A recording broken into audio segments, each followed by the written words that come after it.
আমরা যখন সাংবাদিকতা করতাম, শাসক অথবা বিরোধী কোনো দলেরই খুচরো নেতাদের নাম বা তারা কে কি বললেন এসব আমরা গ্রাহ্যের মধ্যেই আনতাম।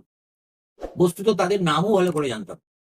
কিন্তু এখন আমাদের এই অর্ধশিক্ষিত টেলিভিশন মিডিয়া এবং সোশ্যাল মিডিয়ার সৌজন্যে এসব ২ পয়সা ৪ পয়সার নেতারা এমন প্রচার পান যেন মনে হয় তারা একেকজন হয় রোমান সম্রাট, না হয় সম্রাট আকবর।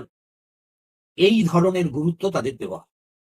তেমনই একজন ২-৪ পয়সার নেতা লম্বা ফেসবুক পোস্ট করেছেন নাকি, সেখানে তিনি খুব আবেগমথিতভাবে তার দলের একটা বড় অংশ যেভাবে দিদিমণিকে এরকমভাবে হেনস্থা হতে দেখেও চুপ করে রয়েছে, যাদের বিবেকের দংশন আদৌ হচ্ছে না, তাদেরকে তীব্র কটাক্ষ করেছে এবং সেটা আমাদের মিডিয়ায় প্রচার করে চলেছে।